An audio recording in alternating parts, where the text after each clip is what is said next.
Am I the idiot for not wanting my parents to be involved in my ex's new family? I was previously married for about 8 years. While we were married, my parents seemed to never like my spouse, and more than once I had to ask them to stop saying unkind things to her. They kept pushing us to have kids, but we never did. Eventually we had some marital issues. And to be clear, I am not blaming her for these issues. It was both of us, and we're on a trial separation while in counseling, and at the time the agreement was that we were not seeing other people. However, suddenly my spouse was pregnant, and it was not possible that it was mine, as the last time we had sex was 2 months prior to her conception date.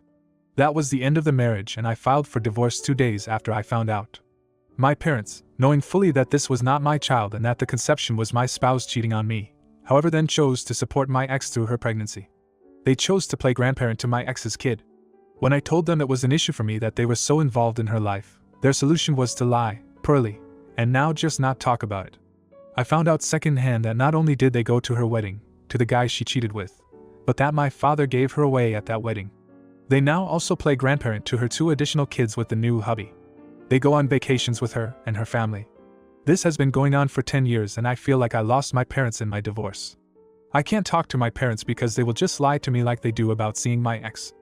I found out, again secondhand, that my ex and her family are staying with my parents and are there with them today for Christmas, which explains why I wasn't invited when all my siblings were.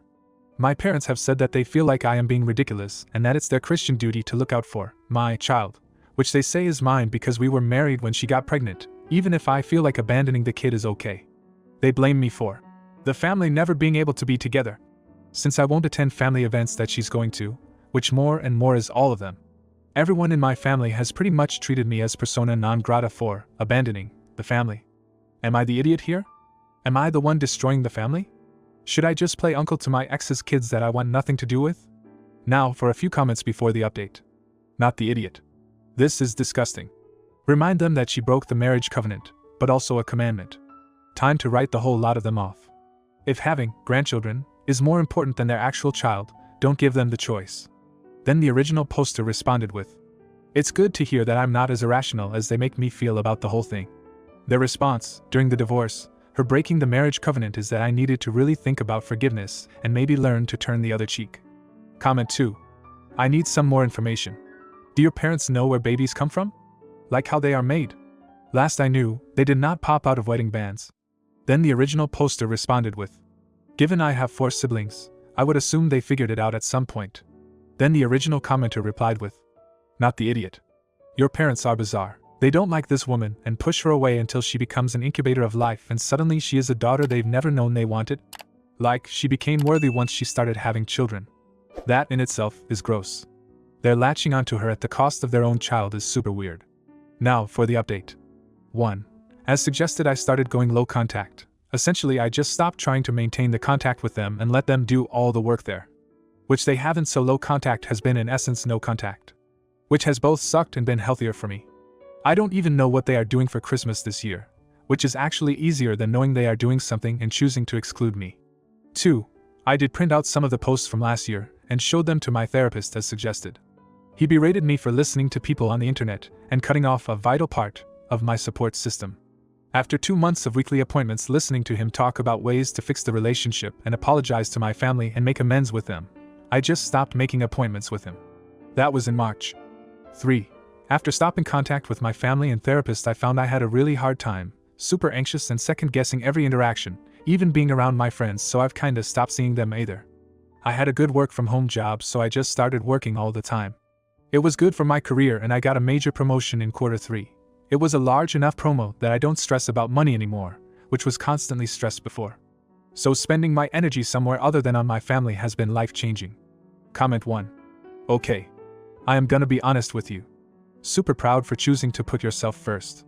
Your family are really a bunch of narcissistic aholies. Second. WTH is wrong with your therapist. That is some first-grade bullshit that she has been telling you. A good therapist should and would never tell you to apologize. Gah. Some people need their license revoked. She should have recommended going no contact a long time ago.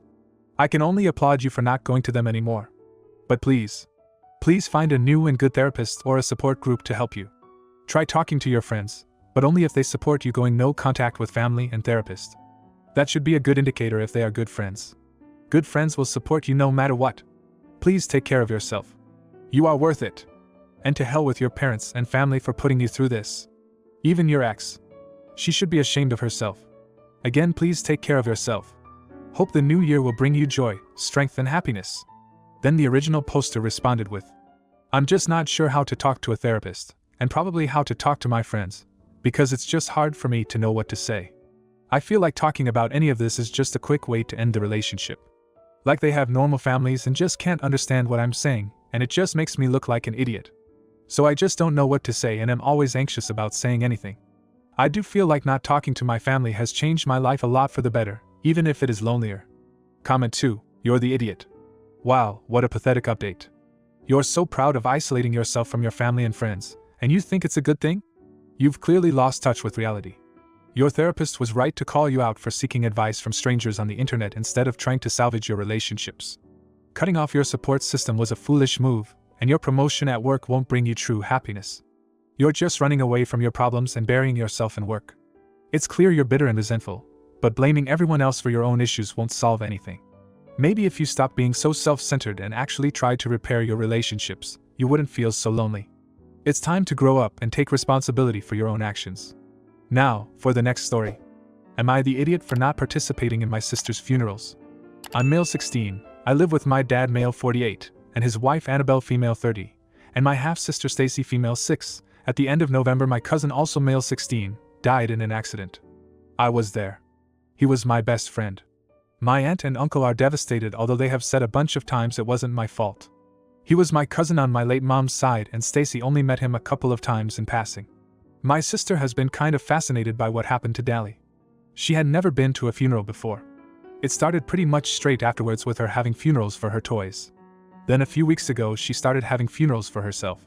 She lies down and says she's died, and then Annabelle says we have to dress nicely and come say nice things about Stacy. So she lies there while Annabelle cries about how much she will miss her, and then when we've said enough nice things Stacy gets up and says she's alive and it's over for another few hours. Yesterday she did this 3 times. I can't take much more of this. Annabelle says that Stacy is conceptualizing mortality for the first time and doing it in an incredibly creative way, and I need to be supportive. She says I already conceptualized it when my own mom died and I need to be less selfish. She says my negative flow is disrupting the energy of the house and I should go stay somewhere else if I can't contribute positively to the family dynamic. I would like to be anywhere else, but the only places I could go are my grandparents, mom's side, who live in a retirement community and are very old and sick, and my aunt and uncle, and although they say they don't blame me and they love me, I don't think they should have to be around me that much right now. So I should probably toughen up and just join in Stacy's funerals. After all, I am alive and all I have is a broken arm. Sorry, thanks for listening. Now for a few comments before the update. Not the idiot. First of all, I'm very sorry for your loss, and the fact that you were there must have been incredibly dramatic. I hope you're able to get some sort of counseling to work through this. Your sister is not conceptualizing death. She's playing a new game because her mother is positively reinforcing her to do it. Your stepmother is being incredibly insensitive. Then the original poster responded with, Annabelle says Stacy needs to see death as part of the enchanting dance of life, and so we all need to show that we can celebrate the circle of our existence. Because I am the one who has just gone through a bereavement, my reaction is the most important to Stacy. Comment 2. Sounds like your sister is enjoying the attention more than anything else. Since her mother is of no help, is it possible for you and your dad to redirect your sister towards a different outlet? You could also be appropriately frank with your sister and let her know that this is hurting your feelings. Don't shame her or tell her it's wrong. Just be honest. This is a great moment to teach your sister sympathy that her mother is missing out on. Now for the update. Thanks for your support last time. I kind of got in a bad spot after my last post and I took off by myself, and I got in a weird headspace where I was trying to talk to my cousin and just thinking of how he'd answer because I knew him really well. Anyway, Annabelle's mom found me. She posted here too, and she took me to her place and got my aunt and uncle. My uncle says that I half lived with them anyway, and they wanted me home with them. It's been scary coming here because I feel like my cousin is going to come at any moment, but it's actually easier because my aunt and uncle both loved him too. Plus they actually talk to me so I don't get in my own head as much as I did at my dad's. They've also got me a therapist because they say we all need counseling. Therapist seems nice so far. Things are awkward with my dad. Think he took a lot of crap when Alice, Annabelle's mom, told everyone about what had been happening. He's mad at me because his boss yelled at him, and now he thinks he won't get the promotion he was expecting. Annabelle's mommy friends saw my post too, and now that's causing her problems. Oops. She wants us to do a guided meditation together to realign our relationship, but I told my uncle no, and he agreed. They put Stacy in therapy on advice of her teacher, and the first thing she said was she was only doing the funerals because she wanted to make me sad. I have decided I don't want to see her anymore. I'm okay. I miss my cousin. I think I always will. But I'm with good people and I will go to them for help next time and not strangers because I know that they will listen. Edit. I'm probably going to be leaving this account now as I need to focus on my real world people. But thanks for all the great advice, especially on how to keep connected to my cousin in a way that is healthy. I have actually noted down some ideas. To clarify, my dad is mad because people are mad at him, but also costs. When I spoke to him after I took off, he had a whole list of things I was going to have to do before he and Annabelle would let me come home, and I just said no, I'm moving in with my aunt and uncle. We're not no contact or anything, but I don't think he will be in my life much now. But I'm not struggling with that the way I would have expected, so it's okay. Comment 1. You're the idiot. Wow, talk about being overdramatic. Your cousin dies, and suddenly you think you're entitled to special treatment? Your sister is just a child trying to understand death, and instead of being supportive, you're being selfish and refusing to participate in her innocent game. Your stepmother is right. You need to stop being so negative and start contributing positively to the family dynamic. And now you're running off to live with your aunt and uncle? It sounds like you're just trying to cause more drama and attention for yourself. Grow up and stop acting like a spoiled brat. Your family deserves better than your selfishness. Comment 2. Wow, I can't believe a 6-year-old can be so cruel. Annabelle, I'm sorry to say, sounds nuts, and maybe the feedback she's getting from friends and family will help her change her views on grief, growth, and healing. Also, it's embarrassing that a teacher had to recommend therapy, and not her parents when she started having mock funerals. I'm glad you're getting help, and that you and your aunt and uncle have each other and can hopefully heal together. I'm so sorry for your loss. Comment 3. What the frick? I am so incredibly sorry about what you've been going through. I am so glad that a responsible adult in your family stepped in to help. How your dad and stepmom were so blinded by how harmful that was to you is disgusting. I hope you and your aunt and uncle are able to heal together and move forward as a close and strong family unit. Then the original poster responded with, yeah, I think I'd got in kind of a loop about not having somewhere to go. Things still suck without my cousin, and I'm figuring out which are the ways I can carry him with me and which are the ways I have to work out how to go on my own. It's not something we can figure out straight away, but we are going to be a team of 3 now. If you like this video, you'll probably like these too. Also, while you're here, please consider subscribing. It's your support that keeps this channel alive and allows me to make better and longer videos. Have a great day.